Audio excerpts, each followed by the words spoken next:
இனப்பெருக்கம் என்றால் என்ன?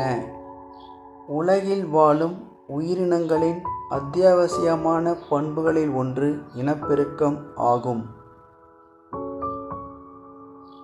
வேறுபாட்டின் மூலம் தகுந்த மாற்றங்களுடன் சந்ததிகள் தொடர்ந்து வாழ்வதற்கும் இனப்பெருக்கம் ஒரு முக்கியமான நிகழ்வாக உள்ளது.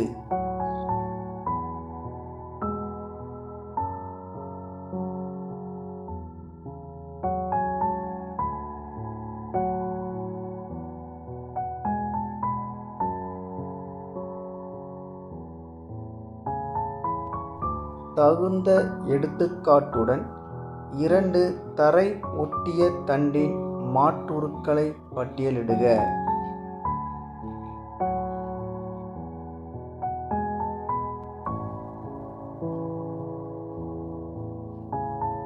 ஓடுதண்டு. ஓடுதண்டு உதாரணம் சென்டெல்லா ஏசியாட்டிகா.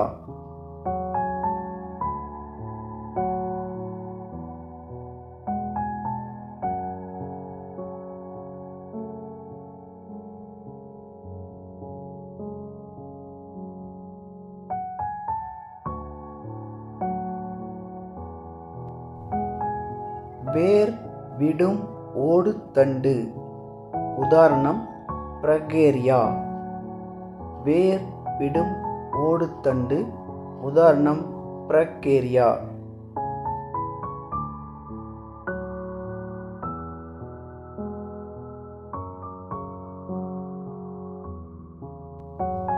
பதியமிடல் என்றால் என்ன? பெற்றோர் தாவரத்தின் தண்டு தரையோடு ஒட்டியிருக்கும் போது அதிலிருந்து வேர்கள் தோன்றுவதற்கு தூண்டப்படுகிறது. வேர்கள் தோன்றிய பின்பு வேர் பகுதி வெட்டி நீக்கப்பட்டு புதிய தாவரமாகிறது. உதாரணம் இக்ஸோரா. பதியத்தின் வகைகள்: மண்முட்டு பதியம் மற்றும் காற்று பதியம். நகல்கள் என்றால் என்ன? பாலிலா இனப்பெருக்க முறையில் தோன்றும் உயிரினங்கள் புற அமைப்பிலும் மரபிய அமைப்பிலும் ஒத்திருப்பதால் அவை நகல்கள் என்று அறியப்படுகின்றன.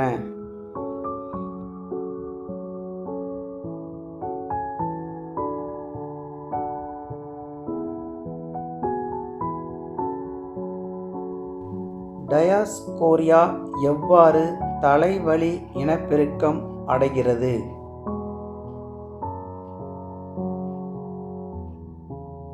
டயாஸ்கோரியா சிறு குமிழ் மொட்டுக்கள் மூலமாக தலைவழி இனப்பெருக்கம் அடைகின்றன. சிறு குமிழ் மொட்டுக்கள் தண்டிலிருந்து தோன்றுகின்றன. பின்னர் அவை பெற்றோர் தாவரத்திலிருந்து பிரித்து புதிய தாவரமாக வளர்கின்றன.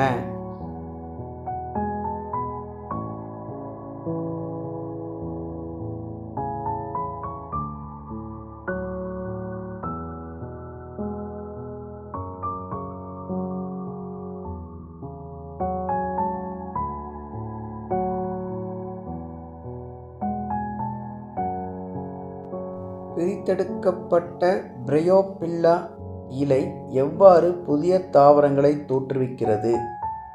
பிரையோபில்லத்தில் சதைப்பற்றுள்ள மற்றும் விளிம்பில் பள்ளங்களுடைய இலைகள் உள்ளன. இப்பள்ளங்களில் வேற்றிட மொட்டுக்கள் தோன்றுகின்றன.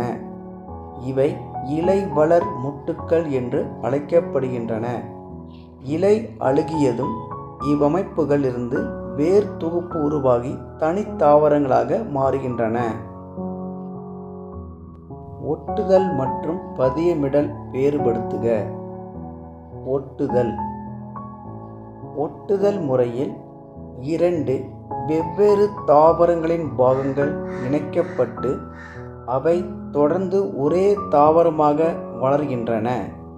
இந்த 2 தாவரங்களில் தரையுடன் தொடர்புடைய தாவரம் வேர்க்கட்டை என்றும் ஒட்டுதலுக்கு பயன்படும் தாவரம் ஒட்டுத்தண்டு என்றும் அறியப்படுகின்றன.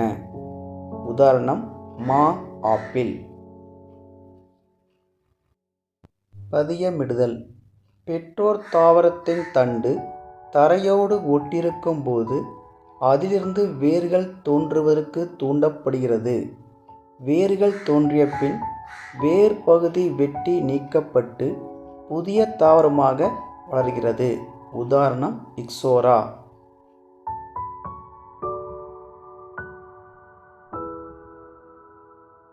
ஒட்டுதலின் வகைகள்: மொட்டு ஒட்டுதல், அணுகு ஒட்டுதல்,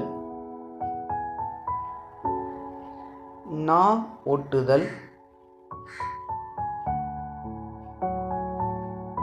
நுனி ஒட்டுதல் மற்றும் ஆப்பு ஒட்டுதல் என பல்வகைப்படும்.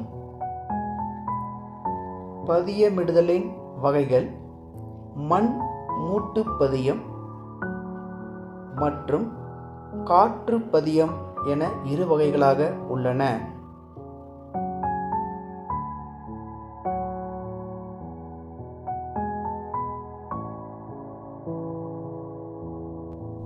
அணுகு ஒட்டுதல் பற்றி சிறு குறிப்பு வரைக.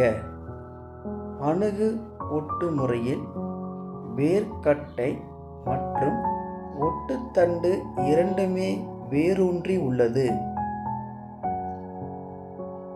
வேர்க்கட்டை ஒரு தொட்டில் வளர்க்கப்படுகிறது. இது ஒட்டுத்தண்டுடன் நெருக்கமாக கொண்டு வரப்படுகிறது. இரண்டும் ஒரே அளவு தடிப்புடையதாக இருத்தல் வேண்டும். இரண்டிலும் ஒரு சிறிய சீவல் வெட்டப்பட்டு நீக்கப்படுகிறது. இரண்டின் வெட்டப்பட்ட பருப்புகளும் நெருக்கமாக கொண்டு வரப்பட்டு கட்டப்படுகின்றன. பின்பு ஒரு டேப்பினால் சுற்றப்படுகின்றன. 1 முதல் 4 வாரங்களுக்கு பிறகு வேர்க்கட்டையின் நுனியும் ஒட்டுத்தண்டின் அடியும் நீக்கப்பட்டு தனி தொட்டியில் வளர்க்கப்படுகின்றன.